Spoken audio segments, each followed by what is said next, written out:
UP polytechnic 2023 का application form आप किस प्रकार से फिल करेंगे, पूरा आपको स्टेप बाय स्टेप इस वीडियो के अंतर्गत बताएंगे।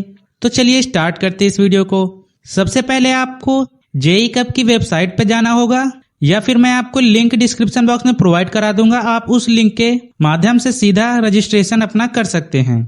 तो जेईई कप की वेबसाइट पे आएंगे तो सामने यहाँ पे आप देखिए लिखा है apply for joint entrance examination polytechnic. Simply आपको इस पे क्लिक कर देना है। और यदि आप ग्रुप एल से एप्लीकेशन फॉर्म फिल करना चाहते हैं तो आपको इस नीचे वाले post diploma in industrial safety पे क्लिक करना है। तो बाकी जितने भी स्टूडेंट हैं उनको इस apply for joint entrance examination polytechnic इस पे क्लिक कर दीजिए। क्लिक करने के बाद आपके सामने कुछ इस प्रकार से पेज ओपन होकर आएगा। अब यहाँ पे लिखा है रजिस्ट्रेशन कैंडिडेट साइन इन, यानी यहाँ पे जो जिन स्टूडेंट ने रजिस्ट्रेशन कर लिया है वो यहाँ से लॉगिन कर सकते हैं। आपको इसके नीचे और स्क्रॉल करना है। स्क्रॉल करने के बाद आपके सामने यहाँ पे लिखा है न्यू कैंडिडेट रजिस्ट्रेशन। सिंपली आपको इस पे क्लिक कर देना है। क्लिक करने के बाद आपके सामने फिर इस प्रकार से एक पेज ओपन होकर आएगा। अब यहाँ पे देखिए इन्होंने कुछ इंस्ट्रक्शन आपके लिए लिखी हुई हैं, आप इनको पढ़ लीजिए। उसके बाद ही आप अपना एप्लीकेशन फॉर्म फिल करिएगा।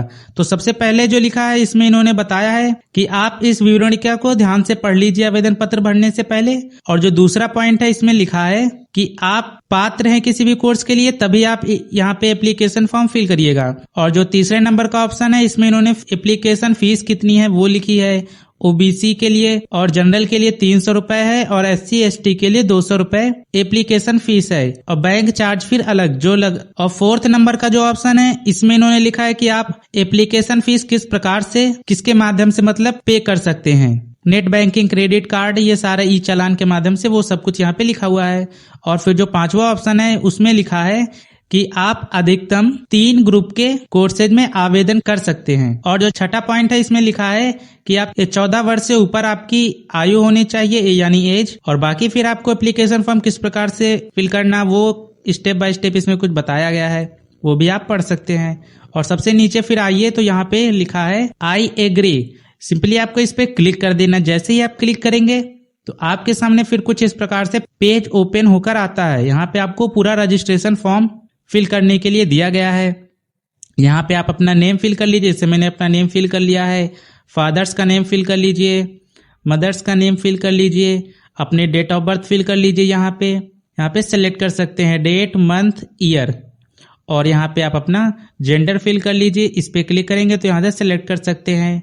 और पहचान पत्र क्या देना चाहते हैं तो इस पे जब क्लिक करेंगे तो वहां पे आपको bank passbook, passport, voter ID card या other valid government identity with photograph, तो आपके पास जो भी आइडेंटिटी है तो आप इस पे क्लिक कर दीजिए। यदि आप other valid government identity with photograph पे क्लिक करते हैं तो यहाँ पे फिर आप आधार कार्ड की जो आपकी डिटेल्स है वो आप यहाँ पे अपना आधार कार्ड का नंबर फिल कर सकते हैं। और फिर यहाँ पे कॉन्टैक्ट डिटेल्स है तो यहाँ पे आप अपना मोबाइल नंबर फिल कर लीजिएगा। कृपया मोबाइल नंबर सावधानी पूर्वक दर्ज करें। दर्ज किया गया मोबाइल नंबर केवल आपका या आपके माता पिता का ही होना चाहिए। इस मोबाइल नंबर का उपयोग विभिन्न महत्वपूर्ण और संवेदनशील गतिविधियों के लिए OTP भेजने के लिए किया जाएगा। और यह मोबाइल नंबर तब तक सक्रिय रहना चाहिए जब तक कि सभी गतिविधियां पूरी ना हो जाएं, यानी आपका एडमिशन जब तक नहीं हो जाता तब तक आपका ये नंबर चालू रहना चाहिए। आपके मोबाइल नंबर पर भेजे गए टेक्स्ट मैसेज OTP के किसी भी दुरुपयोग के लिए आप स्वयं जिम्मेदार होंगे। इसके लिए ना तो NIC और ना ही बोर्ड जिम्मेदार होगा। और ईमेल में भी यही चीज है कि आप जो भी ईमेल फिल करिए वो आप अपना फिल कर लीजिए। यदि आपका ईमेल नहीं है तो आप अपने मम्मी या पापा का किसी का भी फिल कर सकते हैं, या आपके बड़े भाई बहन हैं तो आप उनका भी फिल कर सकते हैं। उसके बाद यहाँ पे चूज योर पासवर्ड, तो यहाँ पे आपको अपना पासवर्ड फिल कर देना है। और पासवर्ड भी आप स्ट्रांग बनाइएगा। और पासवर्ड फिर यहाँ पे फिल करेंगे तो उसके सामने यहाँ पे कंफर्म पासवर्ड, आपको वही पासवर्ड फिर से यहाँ पे कंफर्म करना है। और फिर आपके नीचे यहाँ पे सिक्योरिटी पिन वेरिफिकेशन, आपके सामने जो सिक्योरिटी पिन है वो यहाँ पे आप फिल कर दीजिए। इसके बाद नीचे आप देखिएगा यहाँ पे लिखा है सबमिट। सिंपली आपको सबमिट पे क्लिक कर देना है।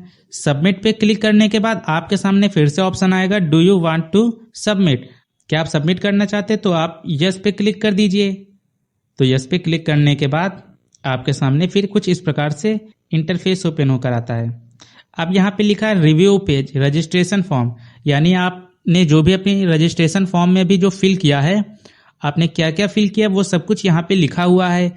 एक बार आप ध्यान से इसको देख लीजिए कि आपने इसमें कुछ गलत तो फिल नहीं किया है, क्योंकि रजिस्ट्रेशन फॉर्म फिल करते समय आप जो भी डिटेल्स भरेंगे वही डिटेल्स आपकी हमेशा के लिए रहेंगी। और यदि आपको लगता है कि आपने इसमें कुछ गलत फिल कर दिया है तो आप सिंपली नीचे आएंगे स्क्रॉल करके, तो यहाँ पे आपको एडिट का ऑप्शन दिखेगा। तो आप इस एडिट के ऑप्शन पे क्लिक करेंगे तो आप इसमें जो भी आपने गलत फिल किया उसको एडिट कर सकते हैं। यदि आपने सब कुछ सही फिल किया है तो यहाँ पे आप सबमिट एंड नेक्स्ट पे क्लिक कर दीजिए। जैसे ही आप इस पे क्लिक करेंगे तो क्लिक करने के बाद आपके सामने फिर पेज ओपन होकर आता है, और इसमें आपने जो मोबाइल नंबर अभी फिल किया था और जो ईमेल अभी आपने फिल किया था, मोबाइल नंबर और ईमेल पे एक ओटीपी गया होगा, आपको वो ओटीपी यहाँ पे फिल कर देना है। यदि ओटीपी वहां पे नहीं गया तो सामने यहाँ पे रिसेंड ओटीपी के ऑप्शन होंगे, आप इस पे क्लिक करके फिर से ओटीपी वहां पे आपके पास आ जाएगा। जैसे ही ओटीपी आए यहाँ पे फिल कर दीजिए, और फिल करने के बाद नीचे आपको सिक्योरिटी पिन दिखाई दे रहा होगा, ये सिक्योरिटी पिन इस बॉक्स में यहाँ पे फिल कर दीजिए। सिक्योरिटी पिन फिल करने के बाद फिर वेरीफाई एंड फाइनल सबमिट इस पे क्लिक कर दीजिए। जैसे ही आप क्लिक करेंगे तो आपके सामने फिर इस प्रकार से पेज ओपन होकर आता है। अब यहाँ पे देख सकते हैं कि यहाँ पे लिखा है रजिस्ट्रेशन फॉर्म कंप्लीटेड। आपने जो भी स्टेप कंप्लीट कर लिए होंगे या आप जो भी स्टेप कंप्लीट करते जाएंगे तो उसके सामने यहाँ पे कंप्लीटेड लिखता हुआ चला जाएगा। अभी एप्लीकेशन फॉर्म आपका इनकम्प्लीट है तो यहाँ पे इनकम्प्लीट लिखा है। अब आपको और नीचे इसके जाना है स्क्रॉल करते हुए, और सबसे लास्ट में जहाँ पे जाएंगे तो आपका एप्लीकेशन नंबर पूरा लिखा हुआ है, और उसके जस्ट नीचे आप देखेंगे तो यहाँ पे लिखा है एप्लीकेशन फॉर्म। तो इस एप्लीकेशन फॉर्म पे क्लिक कर दीजिए। जैसे ही आप क्लिक करेंगे तो आपके सामने एप्लीकेशन फॉर्म ओपन होकर आ जाता है। अब यहाँ पे एप्लीकेशन फॉर्म में जो भी डिटेल्स मांगी जाए आपसे वो यहाँ पे पूरा फिल कर दीजिए। आपने रजिस्ट्रेशन करते समय जो भी डिटेल्स फिल की होंगी वो यहाँ पे पहले से ही फिल हो जाएंगी, उसको फिल करने की आवश्यकता आपको नहीं पड़ेगी। फिर आपको यहाँ पे नेशनलिटी फिल करनी होगी, इंडियन, स्टेट ऑफ एलिजिबिलिटी, इस पे क्लिक करके आप यहाँ पे ये सेलेक्ट कर सकते हैं। जैसे मैं उत्तर प्रदेश का निवासी हूँ तो मैंने उत्तर प्रदेश सेलेक्ट कर लिया। फिर आप कैटेगरी पे आइए, कैटेगरी पे आपकी जो भी कैटेगरी है वो यहाँ से आप फिल कर सकते हैं। फिर सब कैटेगरी, तो जैसे ही आप इस पे क्लिक करेंगे तो आपके सामने freedom fighter, military personnel, not applicable और फिजिकली हैंडीकैप्ड, आपकी जो भी सब कैटेगरी है तो उस पर क्लिक कर सकते हैं। यदि आपकी सब कैटेगरी कोई नहीं तो यहाँ पे आप नॉट एप्लीकेबल पे क्लिक कर दीजिएगा। तो मैंने नॉट एप्लीकेबल पे क्लिक कर दिया। उसके बाद other information, are you colour blind, क्या आपको रंग पहचानने में किसी प्रकार की समस्या होती है कि आपको कोई कलर क्लियर नहीं दिखाई देता है, तो उसको वर्ण अंधता बोलते हैं, यानी कलर ब्लाइंडनेस। तो यहाँ पे सेलेक्ट कर सकते हैं आप, यदि है तो यस, यदि नहीं है तो नो।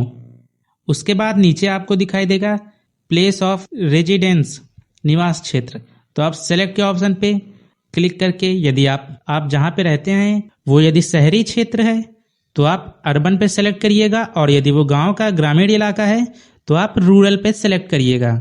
और जो नीचे फिर ऑप्शन आपको दिखाई देगा क्या आप अल्पसंख्यक समुदाय से संबंधित हैं, तो आप यहाँ पे सेलेक्ट करिएगा। सेलेक्ट के ऑप्शन पे क्लिक करके आप यस या नो कर सकते। जैसे आप सेव एंड नेक्स्ट पे क्लिक करेंगे तो उसके बाद आपके सामने कुछ इस प्रकार से ऑप्शन आएंगे, do you want to save, तो आप यस कर सकते हैं, यस कर दीजिए। यस पे क्लिक करने के बाद आपके सामने फिर से कुछ इस प्रकार से पेज ओपन होकर आता है।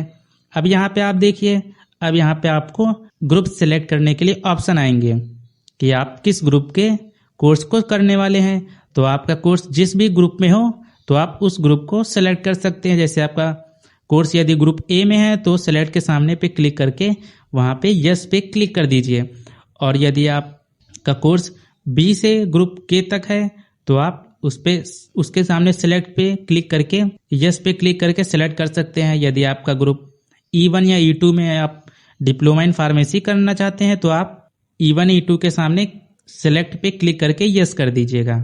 कोई भी उम्मीदवार अधिकतम 3 ग्रुप्स में आवेदन कर सकता है। उसके बाद आप अपना ग्रुप सेलेक्ट करने के बाद आप यस पे क्लिक कर दीजिए। जैसे ही आप यस पे क्लिक करेंगे उससे पहले आप यहाँ पे देख लीजिए, यहाँ पे आपको कितनी एप्लीकेशन फीस पे करनी है वो यहाँ पे लिखकर आ जाएगी। उसके बाद आप यहाँ पे सेव एंड नेक्स्ट पे क्लिक कर दीजिए। जैसे ही इस पे क्लिक करेंगे तो आपके सामने फिर से इस प्रकार के ऑप्शन आ जाएंगे। अब यहाँ पे आपके सामने जो ऑप्शन आएंगे क्वालिफिकेशन डिटेल्स यहाँ पे फिल करनी होगी, यानी आपने जिस भी ग्रुप्स को सेलेक्ट किया है उसकी जो भी एलिजिबिलिटी होगी। यदि उस कोर्स की एलिजिबिलिटी 10th पास है तो यहाँ पे 10th की डिटेल्स पूरी फिल करने के लिए आएंगी।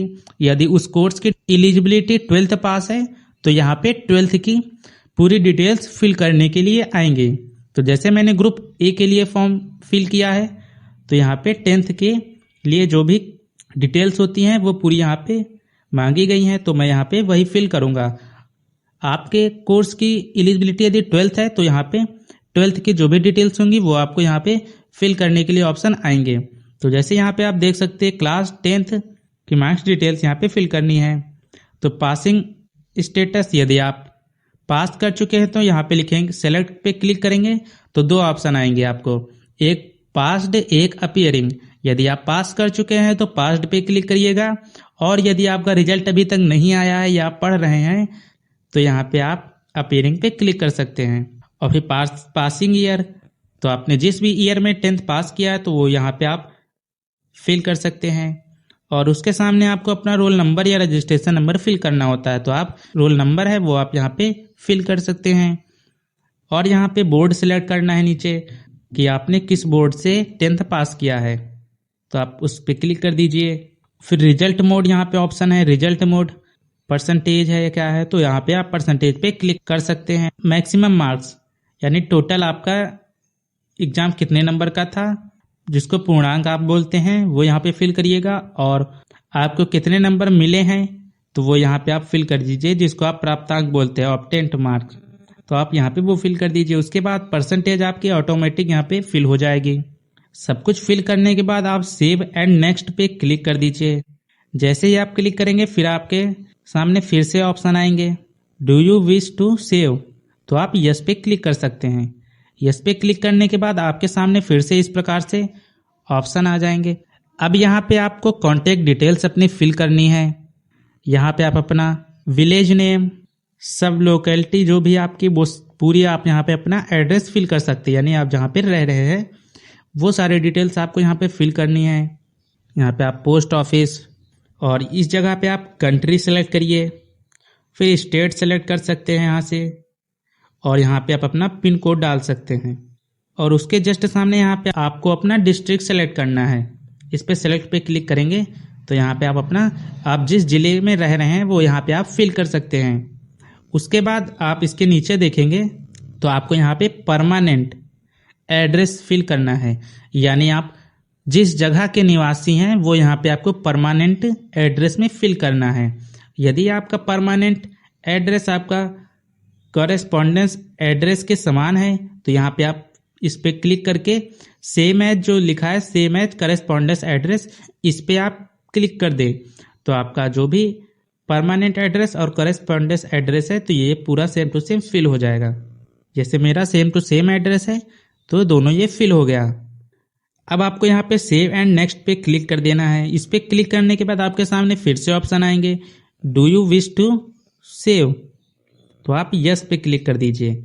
यस पे क्लिक करने के बाद अब आपको यहाँ पे एग्जाम सेंटर सेलेक्ट करना है, और एग्जाम सेंटर आपको 4 सेलेक्ट करने हैं। आप जहाँ पे रह रहे हैं इस टाइम उसी के आसपास आप एग्जाम सेंटर सेलेक्ट करने की कोशिश करिएगा। यहाँ पे आप सामने सेलेक्ट स्टेट, इस पे क्लिक करके आप उत्तर प्रदेश सेलेक्ट कर लीजिए, और उसके सामने फिर चूज एग्जाम सिटी, तो आप यहाँ पे वो चूज एग्जाम सिटी सेलेक्ट कर सकते हैं। जैसे मैंने फर्स्ट लखनऊ सेलेक्ट कर लिया है, और दूसरे वाले ऑप्शन में मैंने सेलेक्ट कर लिया है कानपुर, और तीसरे वाले ऑप्शन में मैंने सेलेक्ट कर लिया है सीतापुर, और चौथा वाला जो ऑप्शन है इसमें मैंने सेलेक्ट कर लिया है बाराबंकी। तो इसी प्रकार से आप 4 डिस्ट्रिक्ट अपने आसपास की सेलेक्ट कर लीजिएगा जहां पे आप एग्जाम देने जा सकते हैं। और इस सेलेक्ट करने के बाद आप सेव एंड नेक्स्ट पे क्लिक कर सकते हैं। सेव एंड नेक्स्ट पे क्लिक कर दीजिएगा। जैसे ही क्लिक करेंगे उसके बाद आपके सामने अपलोड डॉक्यूमेंट इमेजेस के ऑप्शन आएंगे। यहाँ पर आपको अपनी फोटो और सिग्नेचर यहाँ पर दोनों आपको अपलोड करने हैं और दोनों जेपीजी फॉर्मेट में होने चाहिए और दोनों के जो साइज है वो 15 KB से 200 KB के बीच में ही होनी चाहिए। अब यहाँ पे सामने देखेंगे तो चूज फाइल, तो इस पर क्लिक करके आप फाइल को चूज करके यहाँ पे सेलेक्ट कर सकते हैं। उसके बाद सबमिट एंड प्रीव्यू के ऑप्शन पे जैसे ही आप क्लिक करेंगे तो आपने जो भी सिग्नेचर और अपनी इमेज यहाँ पे जो भी सेलेक्ट की होगी वो यहाँ पे आपके सामने कुछ इस प्रकार से दिखाई देगी। अब यहाँ पे आप अपनी प्रीव्यू कर सकते हैं, यानी देख सकते हैं कि आपने क्या क्या अपलोड किया है। अभी आपकी इमेज और सिग्नेचर किस प्रकार से दिखाई दे रहे हैं। तो उसके सामने यहाँ पे आप के सामने लिखा है चेक एंड वेरीफाई इस जगह पे, तो उस पे ऑप्शन दिखाई दे रहेगा सेल्फ वेरीफाइड। तो सिंपली इस बॉक्स पे क्लिक करेंगे तो ये इस पे ब्लू कलर का टिक बन के आएगा, यानी आपने इमेज देख ली है और आपकी इमेज सही है तो सेल्फ वेरीफाइड हो गया आपके द्वारा। और फिर नीचे आपके सिग्नेचर भी यदि आपका ठीक है तो आप सेल्फ वेरीफाइड पे क्लिक करके सेल्फ वेरीफाइड कर दीजिए। उसके बाद नीचे आप देखेंगे यहाँ पे लिखा save finally and next, simply आपको इस पे क्लिक कर देना है। क्लिक करने के बाद आपने जो भी अपना एप्लीकेशन फॉर्म पूरा फिल किया है वो पूरा यहाँ पे आपको फिल किया हुआ आपका एप्लीकेशन फॉर्म दिखाई देगा। आप इसको प्रीव्यू एंड फाइनल सबमिट ये लिखा हुआ है, यहाँ पे आप अपने जो भी आपने पर्सनल डिटेल्स फिल की होंगी वो पूरी यहाँ पे लिखी हुई होंगी। Application number, name, father name, mother name, gender, date of birth, nationality, आप किस राज्य के निवासी हैं, आपकी कैटेगरी क्या है और फिर आपकी सब कैटेगरी क्या है वो सब कुछ यहाँ पे लिखी हुई होंगी। और अदर इन्फॉर्मेशन जो है आपकी वो भी यहाँ पे लिखी हुई होंगी। और आपके जो क्वालिफिकेशन डिटेल्स है वो भी यहाँ पे पूरी लिखी हुई होगी। और यहाँ पे आप देखेंगे अप्लाई फॉर सेक्शन, यानी आपने किस ग्रुप के कोर्सेज के लिए अप्लाई किया है तो आपके सामने वो भी यहाँ पे फिल किया हुआ दिखाई देगा। और आपने कौन कौन से एग्जाम सेंटर सेलेक्ट किए हैं किस किस डिस्ट्रिक्ट में लिखा हुआ दिखाई देगा, लखनऊ, कानपुर, सीतापुर, बाराबंकी। और आपने जो भी अपनी कॉन्टैक्ट डिटेल्स फिल की है तो वो भी यहाँ पे सब कुछ लिखा हुआ दिखाई देगा आपको, मोबाइल नंबर, ईमेल और पोस्ट ऑफिस, किस जिले के निवासी हैं, पिन कोड आपका क्या है, सब कुछ। और जो परमानेंट एड्रेस है वो भी यहाँ पे आपको सब कुछ लिखा हुआ दिखाई देगा। आप सब कुछ चेक कर लीजिए कि आपने सब कुछ जो यहाँ पे फिल किया है वो एकदम सही फिल किया है या नहीं। और आपका जो सिग्नेचर है वो भी आपका यहाँ पे दिखाई देगा। और यदि आपका सब कुछ सही है तो आप डिक्लेरेशन पे जो यहाँ पे टिक बन के आ रहा है इस पे टिक कर दीजिएगा। जैसे ही टिक करेंगे तो आपके सामने फिर सेव एंड फाइनल सबमिट का ऑप्शन दिखाई देगा। सिंपली आपको इस पे क्लिक कर देना है। जैसे ही आप क्लिक करेंगे तो आपके सामने फिर से यहाँ पे ऑप्शन आएगा, तो आपको पढ़ लेना है। उसके बाद यस पे क्लिक कर दीजिए। यस पे क्लिक करने के बाद आपके सामने फिर आपके एप्लीकेशन प्रोग्रेस स्टेटस आ जाएगा। अब यहाँ पे जो भी आपके स्टेप कंप्लीट हो चुके हैं उनके सामने स्टेटस में लिखा है कंप्लीटेड। तो जैसे आपका रजिस्ट्रेशन फॉर्म कंप्लीट हो चुका है तो कंप्लीटेड, एप्लीकेशन फॉर्म कंप्लीटेड है, अप्लाई फॉर सेक्शन भी आपका कंप्लीटेड है, क्वालिफिकेशन डिटेल्स भी आपने सारी फिल कर दी तो कंप्लीटेड है, आपने कॉन्टैक्ट डिटेल्स सारी फिल कर दी हैं तो भी कंप्लीटेड है, और आपका एग्जाम सेंटर डिटेल्स आपने सारी फिल कर दी हैं तो कंप्लीटेड दिखाई दे रहा है। आपने अपने डॉक्यूमेंट अपलोड कर दिए हैं तो वो भी यहाँ पे कंप्लीटेड दिखाई दे रहा है, और आपने फाइनल सबमिट कर दिया है तो वो भी यहाँ पे कंप्लीटेड दिखाई दे रहा है। अब आपका केवल पे रजिस्ट्रेशन फीस बची है तो वो अभी इनकम्प्लीटेड दिखाई दे रहा है। अब आपको सिंपली क्या करना है, इसको नीचे और स्क्रॉल करना है और यहाँ पे आपके ऑप्शन दिखाई देगा your registration process has not been completed yet, for completion kindly pay the required fee, only after payment of required fees your application will be considered for further processing. यानी जब आप अपनी एप्लीकेशन फीस पे कर देंगे उसके बाद ही आपका कंप्लीट माना जाएगा। तो आप सिंपली यहाँ पे रजिस्ट्रेशन फीस पे क्लिक कर दीजिए। जैसे इस पे क्लिक करेंगे तो आपके सामने फिर ये ऑप्शन आ जाएंगे। कुछ इस प्रकार के इंटरफेस होकर आता है। तो आप यहाँ से फीस पेमेंट कैसे करेंगे तो वो यहाँ पे